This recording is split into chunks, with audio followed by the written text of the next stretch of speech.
Class agriculture का जो अपना सब्जेक्ट है एग्रीकल्चर केमिस्ट्री, उसके अंदर अपना लेसन नंबर 10 है बायोकेमिस्ट्री। बायोकेमिस्ट्री के अंदर आज हम टॉपिक की बात करेंगे कार्बोहाइड्रेट की। बायोकेमिस्ट्री जो अपना पार्ट है 10 नंबर का, बायोकेमिस्ट्री जैव रसायन कहते हैं इसे। बायोकेमिस्ट्री को कहते हैं जैव रसायन। अब जैव रसायन होता क्या है? जैव रसायन के अंदर क्या होता है कि जैव का मतलब जीव और रसायन का मतलब रसायन विज्ञान। तो जीव विज्ञान की वह शाखा जिसके अंदर जीवों के अंदर होने वाली जैविक क्रियाओं का अध्ययन किया जाता है उसे जैव रसायन कहते हैं। आप इसकी डेफिनेशन लिखो, जीव विज्ञान की वह शाखा जिसमें जीवों में होने वाली जैविक क्रियाओं का अध्ययन किया जाता है। होने वाली जैविक क्रियाओं का अध्ययन किया जाता है उसे क्या कहते हैं? जैव रसायन कहते हैं, बायोकेमिस्ट्री कहते हैं। ये जैव रसायन जो बायोकेमिस्ट्री शब्द है ये वैज्ञानिक था कार्ल न्यूबर्ग नामक वैज्ञानिक ने 1903 ईस्वी में दिया था। बायोकेमिस्ट्री जो जैव रसायन शब्द है, इंपॉर्टेंट शब्द है, ये ध्यान रखना। कार्ल न्यूबर्ग नामक वैज्ञानिक ने 1903 ईस्वी में दिया था जैव रसायन शब्द। जैव रसायन होता क्या है कि जीव विज्ञान की वह शाखा जिसमें जीवों में होने वाली जैविक क्रियाओं का अध्ययन किया जाता है उसे जैव रसायन कहते हैं। अब जैव रसायन के अंदर क्या होता है, देखो कि जो सजीव होते हैं उन सजीवों के अंदर जैविक कण 3 प्रकार के होते हैं: कार्बोहाइड्रेट, प्रोटीन और लिपिड। वसा, प्रोटीन और कार्बोहाइड्रेट। सभी सजीवों के अंदर 3 प्रकार के जैविक कण होते हैं, जैविक अणु होते हैं, कार्बोहाइड्रेट के जैविक अणु, प्रोटीन के और वसा के। अब सजीवों क्या होता है, सजीवों को अपने शरीर की वृद्धि के लिए, जो अपने शरीर में कोशिकाएं हैं उनकी मरम्मत के लिए ऊर्जा की आवश्यकता होती है। सभी सजीवों को क्या होता है, अपने शरीर की वृद्धि के लिए कोशिकाओं, शरीर के अंदर जो कोशिकाएं होती हैं, कोशिकाएं क्या होती है, डैमेज होती रहती है, पुरानी और नई बनती रहती है। तो उन कोशिकाओं की मरम्मत के लिए ऊर्जा की आवश्यकता होती है और वो ऊर्जा क्या होती है, हमें इन 3 जैव अणुओं से प्राप्त होती है। ये बात ध्यान रखनी है कि हमारे अंदर 3 जैव अणु है, कार्बोहाइड्रेट, प्रोटीन और लिपिड। इन 3 जैव अणुओं की सजीवों को सख्त जरूरत होती है। इन 3 जैव अणुओं के माध्यम से अपने शरीर को क्या मिलती है, ऊर्जा मिलती है। अपने शरीर में सेल्स होती है, उनकी मरम्मत होती है, नई सेल्स का निर्माण होता है, वो किनके द्वारा होता है, जैव अणुओं के द्वारा होता है। 3 जैव अणु है, कार्बोहाइड्रेट, प्रोटीन और लिपिड। आज हम अध्ययन करेंगे, अपना टॉपिक है कार्बोहाइड्रेट। तो सबसे पहले जैव अणु का अध्ययन करेंगे, कौन से का, कार्बोहाइड्रेट। कार्बोहाइड्रेट से पहले अपना पाठ का नाम है बायोकेमिस्ट्री, जैव रसायन।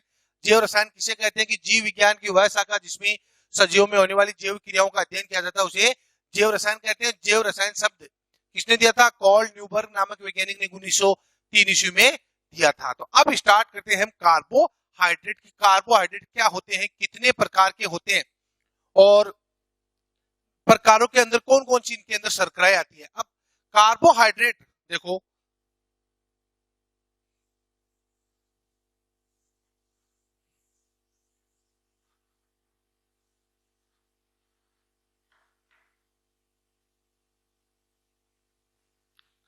कार्बोहाइड्रेट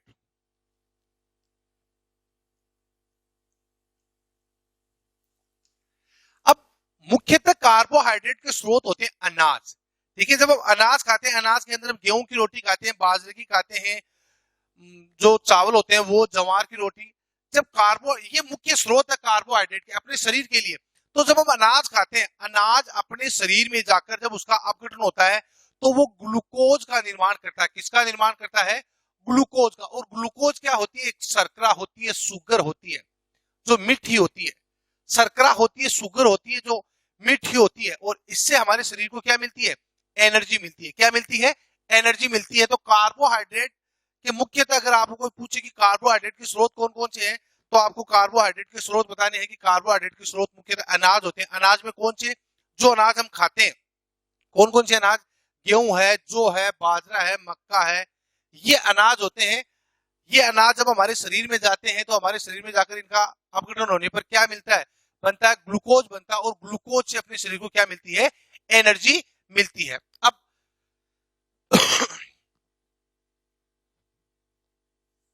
अगर इसकी डेफिनेशन की बात करें कार्बोहाइड्रेट की, वे पदार्थ जो जल अपघटित होने पर कीटोन व एल्डिहाइड यौगिकों का निर्माण करे, उन्हें क्या कहते हैं, कार्बोहाइड्रेट कहते हैं। वे पदार्थ मतलब कार्बोहाइड्रेट का जब जल अपघटन होगा तो उनके अंदर एल्डिहाइड व कीटोन यौगिकों का क्या होता है, निर्माण होता है। कार्बोहाइड्रेट शब्द होता है वो दो शब्दों से मिलकर बना होता है, carb plus hydrate. Carb plus hydrate, carb का मतलब होता है कार्बन और हाइड्रेट का मतलब क्या होता है, जल होता है। क्या होता है, जल। तो कार्बोहाइड्रेट के अंदर क्या है, कार्बन और जल, दो शब्दों से मिलकर बना होता है। कार्ब का मतलब कार्बन और हाइड्रेट का मतलब क्या होता है, जल होता है। परिभाषा आप देखिए कि वे पदार्थ जो जल अपघटन होने पर कीटोन व एल्डिहाइड यौगिकों का निर्माण करें, उन्हें क्या बोलते हैं, कार्बोहाइड्रेट कहते हैं। ये कार्बोहाइड्रेट कितने प्रकार के होते हैं, कार्बोहाइड्रेट का वर्गीकरण करें तो कार्बोहाइड्रेट 3 प्रकार के होते हैं। कितने प्रकार के होते हैं, 3 प्रकार के। 3 प्रकार कौन कौन से, वर्गीकरण, कार्बोहाइड्रेट का वर्गीकरण, वर्गीकरण के अंदर पहला आता है मोनोसेकेराइड। कौन सा आता है, मोनोसेकेराइड्स, सेकेराइड्स।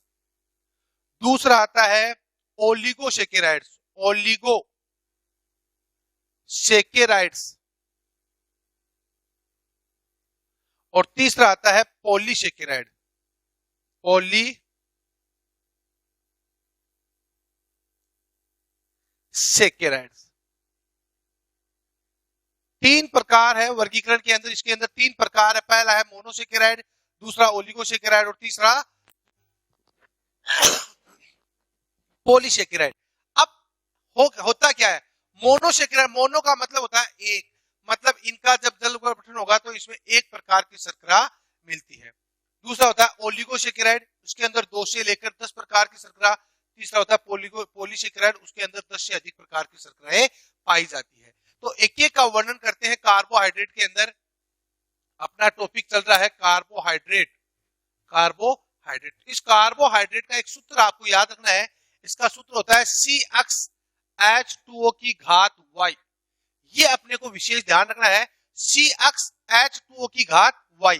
इसमें अक्स का मान होता है वो या तो 3 होता है या 3 से क्या होता है, ज्यादा होता है। अक्स का मान, C अक्स जो अक्स है उसका मान या तो 3 होगा या 3 से क्या होगा, ज्यादा होगा। ये कार्बोहाइड्रेट का फॉर्मूला है, सूत्र है, ये पूछा हुआ है एग्जाम के अंदर। कार्बोहाइड्रेट का सूत्र लिखिए, कार्बोहाइड्रेट का सूत्र कौन सा है, CH2O की घात y। अक्स का मान यहाँ पर या तो 3 होता है या 3 से क्या होता है, अधिक होता है। ये याद रखना है अपने को कि अक्स का मान या तो 3 या 3 से अधिक। तो वर्गीकरण के अंदर 3 प्रकार है, मोनोसेकेराइड है, ओलिगोसेकेराइड है और पॉलीसेकेराइड है। तीनों का वर्णन करना में सबसे पहले बात करते हैं मोनोसेकेराइड की। मोनोसेकेराइड क्या होते हैं, सबसे पहले इसकी परिभाषा पढ़ते हैं मोनोसेकेराइड की। मोनोसेकेराइड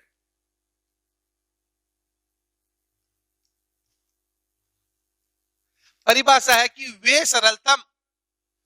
वे सरलतम शर्कराएं जिन्हें जल अपघटन द्वारा और ज्यादा विभाजित नहीं किया जा सकता, वे सरलतम शर्कराएं जिन्हें किया जा सकता, उन्हें क्या कहते हैं, मोनोसेकेराइड कहते हैं। वे सरलतम शर्कराएं मतलब सबसे सरलतम शर्करा है मोनोसेकेराइड, सबसे सरलतम शर्करा मोनोसेकेराइड है। इनको जल अपघटन के द्वारा और ज्यादा क्या नहीं कर सकते, विभाजित नहीं किया जा सकता। इनका सामान्य सूत्र होता है वो CH2O की घात क्या होता है, y होता है। CH2O की घात, अभी हमने कार्बोहाइड्रेट का था CH2O की घात y था, इसके अंदर CH2O की घात क्या होता है, Y होता है। अब काम की बात क्या है इसके अंदर, देखना इधर, इनमें क्या होता है, अनुलग्न के रूप में, अनुलग्न के रूप में जो मोनोसेकेराइड शर्करा है उनमें अनुलग्न के रूप में ओज लगाते हैं। अंत में, नाम के अंत में क्या लगाते हैं, ओज लगाते हैं।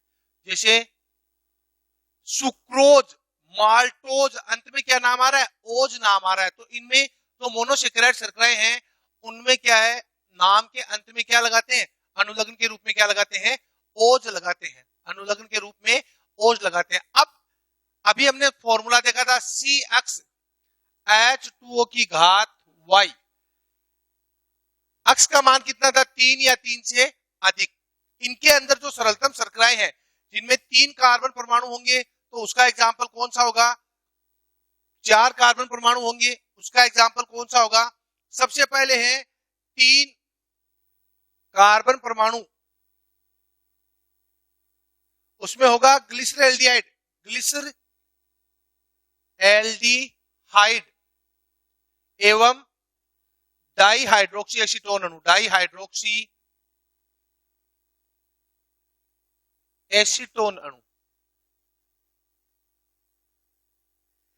अगर 4 कार्बन परमाणु है तो तब एग्जाम्पल कौन से होंगे, इरिथ्रोस, इरिथ्रोस एवं इरिथुलोस। 5 कार्बन परमाणु होंगे तो तब मोनोसेकेराइड शर्करा कौन सी होगी, DNA और RNA, DNA व RNA। अगर 6 कार्बन है तो कौन कौन सी होगी, ग्लूकोज, फ्रक्टोज व गैलेक्टोज। ये शर्कराएं हैं अपनी मोनोसेकेराइड शर्कराएं कि यदि 3 कार्बन वाले सबसे सरलतम शर्करा है ग्लिसरैल्डिहाइड, जिसके अंदर कितने कार्बन परमाणु पाए जाते हैं, 3। हमने फॉर्मूला लिखा था CH2O की घात Y, अक्स का मान 3 होगा या 3 से अधिक होगा तो कम से कम कितने कार्बन होंगे, 3। तो 3 कार्बन परमाणु वाली मोनोसेकेराइड शर्करा कौन सी है, ग्लिसरैल्डिहाइड और डाइहाइड्रोक्सी एसीटोन अणु। 4 कार्बन परमाणु वाली शर्करा कौन सी है, इरिथ्रोस और इरिथुलोस। 5 कार्बन परमाणु वाली DNA व RNA। 6 कार्बन परमाणु वाली होती है ग्लूकोज, फ्रक्टोज व गैलेक्टोज। ये जो शर्कराएं हैं ये एग्जाम्पल अपने को ध्यान रखने हैं। सबसे पहले प्रश्न इसी से पूछा जाता है, सबसे सरलतम मोनोसेकेराइड शर्करा का नाम लिखिए। सबसे सरलतम मोनोसेकेराइड है, ये सारी मोनोसेकेराइड शर्करा है, तो सबसे सरलतम मोनोसेकेराइड शर्करा कौन सी है, ग्लिसरैल्डिहाइड। कौन सी है, ग्लिसरैल्डिहाइड। क्यों है, क्योंकि इसके अंदर कार्बन परमाणु कितने हैं, 3, और 3 से कम कार्बन परमाणु होंगे नहीं। हमने कहा था अक्स का मान या तो 3 या 3 से क्या होगा, ज्यादा होगा। तो कार्बन परमाणु की संख्या कितनी है, 3, और 3 कार्बन परमाणु वाली मोनोसेकेराइड शर्करा कौन सी है, ग्लिसरैल्डिहाइड और डाइहाइड्रोक्सी एसीटोन अणु। 4 कार्बन परमाणु वाली इरिथ्रोस व इरिथुलोस। 5 कार्बन परमाणु वाली DNA और RNA, ये नाम सुना हुआ है। 6 कार्बन परमाणु वाली होती है ग्लूकोज, फ्रक्टोज और गैलेक्टोज। अब इनमें से जो तो ग्लूकोज और फ्रक्टोज है, ग्लूकोज और जो फ्रक्टोज है,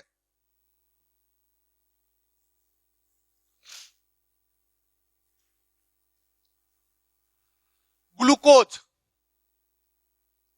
व गैलेक्टोज, ये दोनों है, ये एल्डिहाइड समूह की है, एल्डिहाइड समूह की है। जबकि फ्रक्टोज है वो कौन से समूह की है, कीटोन समूह की। ये नाम जरूर ध्यान रखना कि जो 6 कार्बन परमाणु वाली शर्कराएं हैं ग्लूकोज, फ्रक्टोज व गैलेक्टोज, इनमें से ग्लूकोज व गैलेक्टोज है वो एल्डिहाइड समूह की है, जबकि फ्रक्टोज कौन सी समूह की है, कीटोन समूह की है। ये अपना छोटा सा पहला कार्बोहाइड्रेट का पहला वर्गीकरण है मोनोसेकेराइड। तो मोनोसेकेराइड की सबसे पहले डेफिनेशन याद रखनी है कि वे सरलतम शर्कराएं जिनको जल अपघटन द्वारा और ज्यादा विभाजित नहीं किया जा सकता, उन्हें क्या कहते हैं, मोनोसेकेराइड शर्कराएं कहते हैं। मोनोसेकेराइड शर्कराओं का सूत्र होता है CH2O की घात Y, CH2O की घात Y। इसके अंदर अनुलग्न के रूप में क्या लगाते हैं, ओज लगाते हैं। अब इनके एग्जाम्पल, 3 कार्बन परमाणु वाली मोनोसेकेराइड शर्करा ग्लिसरैल्डिहाइड और डाइहाइड्रोक्सी एसीटोन अणु।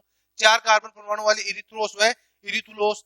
5 कार्बन परमाणु वाली डीएनए व आरएनए, 6 कार्बन परमाणु वाली होती है ग्लूकोज, फ्रक्टोज व गैलेक्टोज। इनमें से ग्लूकोज व फ्रक्टोज तो कौन सी समूह की आती है, एल्डिहाइड समूह की, जबकि फ्रक्टोज कौन सी की आती है, कीटोन समूह की। ये अपना पहली शर्करा है मोनोसेकेराइड, जिसके अंदर 3 से लेकर 6 कार्बन परमाणु होते हैं। अब दूसरी देखते हैं ओलिगोसेकेराइड।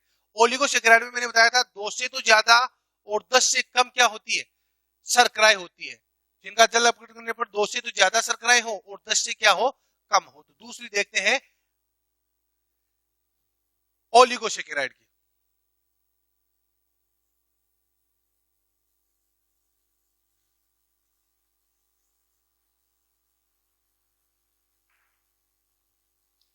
ओलिगो सेकेराइड, इसमें 2 से लेकर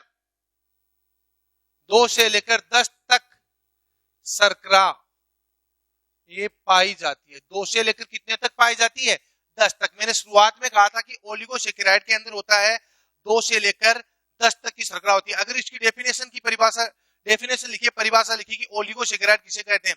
सिंपल सी परिभाषा है कि वे शर्कराएं जिनका जल अपघटन होने पर, वे शर्कराएं जिनका जल अपघटन होने पर 2 से अधिक किंतु बट 10 से कम सरल शर्कराएं उत्पन्न होती है। 2 से अधिक और 10 से कम सरल शर्कराएं उत्पन्न होती है, उन्हें क्या बोलते हैं, ओलिगोसेकेराइड शर्कराएं कहते हैं। इनमें 2 से लेकर कितने तक शर्कराएं होती है, 10 तक शर्कराएं होती है, 2 से लेकर 10 तक। अभी हमने मोनोसेकेराइड में देखा था कि 3 कार्बन परमाणु वाले आए थे, 4 वाले, 5 वाले और 6 वाले।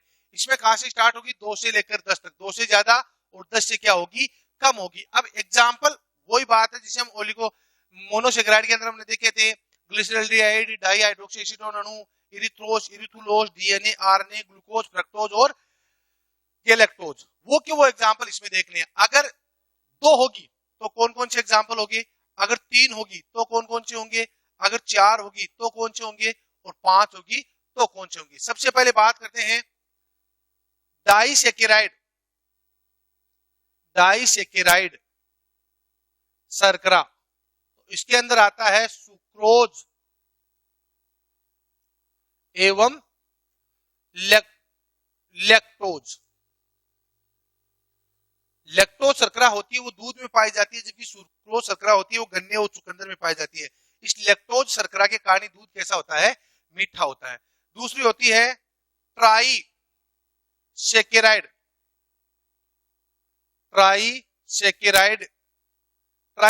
के अंदर आपकी आती है रेफिनोज। क्या आता है, रेफिनोज। टेट्रासेकेराइड, इसके अंदर आता है स्टेकियोज। और लास्ट कौन सा है, पेंटासेकेराइड, इसके अंदर आता है वर्बेसकोज। ये 4 एग्जाम्पल इसके अंदर है। पहला एग्जाम्पल है कि डाइसेकेराइड शर्करा होती है, उसके अंदर कौन कौन से एग्जाम्पल आते हैं, सुक्रोज व लैक्टोज। ट्राइसेकेराइड के अंदर रेफिनोज। डाई में 2 आ गए, ट्राई में कितने आ गए, 3 सेकेराइड। टेट्रा के अंदर कितनी शर्करा आ गई, 4, और पेंटा के अंदर कितनी शर्करा आ गई, 5। तो डाइसेकेराइड के अंदर 2 शर्कराएं हैं, उसमें कौन कौन सी है, सुक्रोज और लैक्टोज। ये मैंने आपको बताया कि सुक्रोज शर्करा होती है वो गन्ने और चुकंदर में पाई जाती है, जबकि लैक्टोज शर्करा होती है दूध में पाई जाती है। इसी शर्करा के कारण दूध कैसा होता है, मीठा होता है। ट्राइसेकेराइड के अंदर क्या होता है, एग्जाम्पल है रेफिनोज। टेट्रासेकेराइड के अंदर है स्टेकियोज और पेंटासेकेराइड के अंदर है वर्बेसकोज। अब ध्यान रखने वाली बात यह है कि जैसे डाई है ये सबसे सरलतम शर्करा है, ओलिगोसेकेराइड की सबसे सरलतम शर्करा, सबसे महत्वपूर्ण शर्करा है। अब डाइसेकेराइड के अंदर जो बंध होते हैं 2 मोनोसेकेराइड, डाइसेकेराइड के अंदर 2 मोनोसेकेराइड शर्कराएं जुड़ी होती है, वो कौन से बंध द्वारा जुड़ी होती है, ग्लाइकोसाइडिक बंध द्वारा जुड़ी होती है। ये बात इंपॉर्टेंट है कि जबकि डाइसैकेराइड शर्करा होती है उसके अंदर दो मोनोसैकेराइड शर्कराएं ग्लाइकोसाइडिक बंध द्वारा जुड़ी होती है। और डाइसैकेराइड के अंदर दो आती है, सुक्रोज और लैक्टोज। सुक्रोज शर्करा होती है वो किसमें पाई जाती है, गन्ने और चुकंदर में, जबकि लैक्टोज शर्करा होती है वो किसमें पाई जाती है, दूध में पाई जाती है। और इसी के कारण दूध कैसा होता है, मीठा होता है। अब यहाँ एक बात और बताने वाली है कि दूध का मीठापन किसके कारण होता है, लैक्टोज शर्करा के कारण। एक होता है दूध सफेद होता है, वो एक प्रोटीन के कारण होता है। कौन सी प्रोटीन के कारण, केसिन प्रोटीन के कारण। ये एक्स्ट्रा बात है, यहाँ पर आपको ध्यान रखनी है कि दूध मीठा होता है लैक्टोज शर्करा के कारण, जबकि दूध का सफेद रंग किसके कारण होता है, केसिन प्रोटीन के कारण होता है। तो ये अपनी दूसरी शर्करा है। इनका सूत्र होता है C12H22O11। C12H22O11। अभी हमने उसका लिखा था CH2O की घात y लिखा था मोनोसैकेराइड में। इनका सामान्य सूत्र होता है C12H22O11। तो ये अपनी दूसरी शर्करा है। और कार्बोहाइड्रेट का दूसरा वर्गीकरण है ओलिगोसैकेराइड। परिभाषा लिखें तो लिखना वे शर्कराएं जिनका जल अपघटन होने पर 2 से अधिक लेकिन 10 से कम सरल शर्कराएं उत्पन्न होती है, उन्हें क्या बोलते हैं, ओलिगोसैकेराइड शर्कराएं कहते हैं। ओलिगोसैकेराइड शर्कराओं के अंदर सबसे पहले आती है डाइसैकेराइड। डाइसैकेराइड के अंदर सुक्रोज और लैक्टोज। दूसरी आती है ट्राइसैकेराइड, उसमें अंदर आती है रेफिनोज। टेट्रासैकेराइड के अंदर आती है स्टेकियोज। और पेंटासैकेराइड के अंदर आती है वर्बेस्कोज। इसमें 3 चीजों का ध्यान रखना है। पहला कि डाइसैकेराइड शर्करा है उसके अंदर 2 मोनोसैकेराइड है। डाइसैकेराइड शर्करा के अंदर 2 मोनोसैकेराइड शर्कराएं हैं। ट्राई के अंदर 3 है। टेट्रा में 4 मोनोसैकेराइड है। पेंटा के अंदर 5 मोनोसैकेराइड है। तो 2 मोनोसैकेराइड शर्कराएं आपस में किस बंध द्वारा जुड़ी होती है, ग्लाइकोसाइडिक बंध द्वारा जुड़ी होती है। 2 मोनोसैकेराइड शर्कराएं आपस में ग्लाइकोसाइडिक बंध द्वारा जुड़ी होती है। और एक ध्यान रखना, सुक्रोज शर्करा होती है वो गन्ने और चुकंदर में पाई जाती है। मतलब गन्ना और चुकंदर होता है वो सुक्रोज के कारण क्या होता है, मीठा होता है। गन्ने को हम चूसते हैं मीठा लगता है, उसके अंदर कौन सी शर्करा है, सुक्रोज।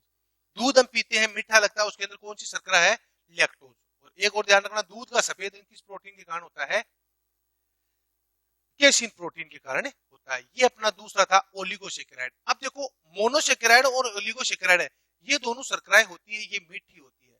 अब जो तीसरा प्रकार आएगा पॉलीसैकेराइड शर्करा है, वो मीठी नहीं होती है, वो मीठी नहीं होती है।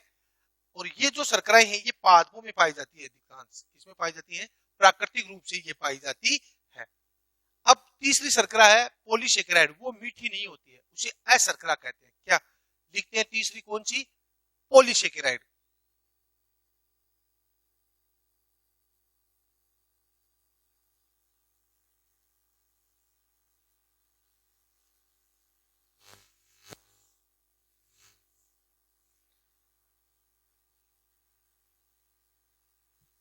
पॉलीसैकेराइड परिभाषा की बात करें तो परिभाषा है मोनोसैकेराइड। मोनोसैकेराइड व ओलिगोसैकेराइड।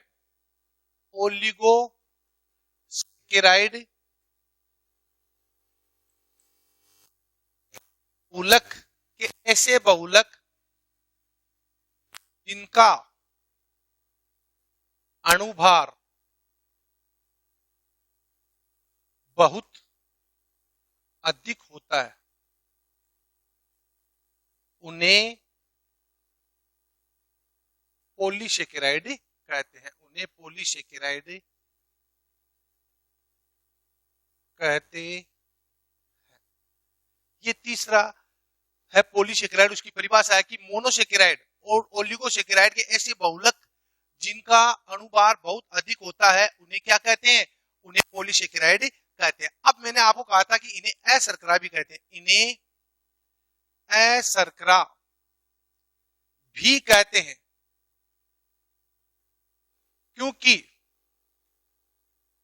ये स्वादहीन व जल में अविलेय होती है। जल में अविलेय होती है, मीठी नहीं होती है। ये क्या नहीं होती है, मीठी नहीं होती है, जल में अविलेय होती है, स्वाद इनमें कुछ नहीं आता है। इनका सामान्य सूत्र होता है वो C6H10O5 की घात n होता है। n का कोई मान फिक्स नहीं है, n का मान अभी फिक्स नहीं है। सामान्य सूत्र इनका क्या होता है, 6H10O5। तो पॉलीसेकेराइड है, मोनोसेकेराइड व ओलिगोसेकेराइड के ऐसे बहुलक जिनका अनुभार क्या हो, बहुत अधिक हो, उन्हें क्या कहते हैं, पॉलीसेकेराइड कहते हैं। पॉलीसेकेराइड शर्कराओं को अशर्करा भी कहते हैं। ये मैंने आपको पहले बता दिया था कि मोनोसेकेराइड शर्करा और ओलिगोसेकेराइड शर्करा ये क्या होती है, मीठी होती है, जबकि पॉलीसेकेराइड शर्करा है वो मीठी नहीं होती है। मीठी नहीं होती है इसलिए इसको क्या बोलते हैं, अशर्करा कहते हैं। और ये जल में कैसी होती है, अविलेय होती है। अभी हमने जो एग्जांपल देखे थे सुक्रोज, लैक्टोज, वो सब जल में क्या होते हैं, विलेय होते हैं। इनका सामान्य सूत्र क्या होता है, सामान्य सूत्र इनका होता है C6H10O5। अब जो पॉलीसेकेराइड है उसके अंदर क्या आती है, कुछ शर्कराएं आती है वो साधारण आती है, जबकि कुछ शर्कराएं होती है वो क्या आती है, कठोर होती है। अब इनमें साधारण शर्करा, साधारण पॉलीसेकेराइड के अंदर कौन कौन से आते हैं, साधारण पॉलीसेकेराइड के अंदर आते हैं सेल्यूलोज, स्टार्च, जबकि कठोर के अंदर, कठोर पॉलीसेकेराइड होते हैं, कठोर पॉलीसेकेराइड के अंदर आते हैं पेक्टिन, लिग्निन एंड हेमीसेल्यूलोज। ये जो शर्कराएं आती है वो क्या आती है, कठिन आती है, जबकि पॉलीसेकेराइड के अंदर सामान्य शर्करा होती है वो सेलुलोज और स्टार्च होती है। हम जो काम में लेते हैं वो कौन सी लेते हैं, स्टार्च शर्करा काम में लेते हैं, जो हमारे आलू के अंदर, गेहूं के अंदर, चावल के अंदर, इनके अंदर पाई जाती है। और पॉलीसेकेराइड होती है वो मुख्य रूप से जूट, पटसन, कपास, रुई आदि में पाया जाता है। कि पॉलीसेकेराइड शर्कराएं देखने को कहाँ मिलती है, ये मिलती है सामान्यतः कहाँ, जूट, पटसन, कपास और रुई के अंदर। ये अपना तीसरा टॉपिक, तीसरा वर्गीकरण था पॉलीसेकेराइड। इसमें क्वेश्चन पूछा हुआ है बोर्ड एग्जाम 2019 में, ये क्वेश्चन पूछा हुआ है कि कार्बोहाइड्रेट क्या होते हैं, पॉलीसेकेराइड शर्कराओं को समझाइए। तो पॉलीसेकेराइड शर्कराओं के अंदर हमें 4-5 बातें लिखनी होती है कि मोनोसेकेराइड व ओलिगोसेकेराइड के ऐसे बहुलक जिनका अनुभार बहुत अधिक होता है उन्हें पॉलीसेकेराइड शर्कराएं कहते हैं। इन्हें अशर्करा भी कहते हैं। अशर्करा इसलिए कहते हैं क्योंकि ये मीठी नहीं होती है, क्योंकि ये स्वादहीन होती है, वो जल में अविलेय होती है। बाकी जो मोनोसेकेराइड और ओलिगोसेकेराइड की जितनी भी शर्कराएं हैं वो जल में विलेय होती है। इनका सामान्य सूत्र क्या होता है, C6H10O5 की घात n। n का कोई मान फिक्स नहीं है। अब इसके अंदर पॉलीसेकेराइड के अंदर साधारण पॉलीसेकेराइड आते हैं और कठोर पॉलीसेकेराइड। साधारण के अंदर कौन कौन से, सेलुलोज और स्टार्च। कठोर के अंदर कौन कौन से आते हैं, पेक्टिन, लिग्निन और हेमीसेलुलोज। और पॉलीसेकेराइड शर्कराएं सामान्यतः पाई किसमें जाती है, जूट में, पटसन में, कपास के अंदर और रुई के अंदर। ये अपना पहला टॉपिक है कौन सा, कार्बोहाइड्रेट। कार्बोहाइड्रेट का पहला, बायोकेमिस्ट्री का पहला टॉपिक था अपना कार्बोहाइड्रेट। कार्बोहाइड्रेट का वर्गीकरण हमने 3 प्रकार से पढ़ा है, मोनोसेकेराइड, ओलिगोसेकेराइड और पॉलीसेकेराइड। अब हम कल पढ़ेंगे, हमने 3 अणु देखे थे, कार्बोहाइड्रेट, उसके बाद में हमने दूसरा कौन सा देखा था, प्रोटीन, और तीसरा कौन सा है, लिपिड। कल हम अगली क्लास के अंदर हम वर्णन करेंगे कौन से अणु, जीवाणु का, प्रोटीन जीवाणु का। Thank you very much.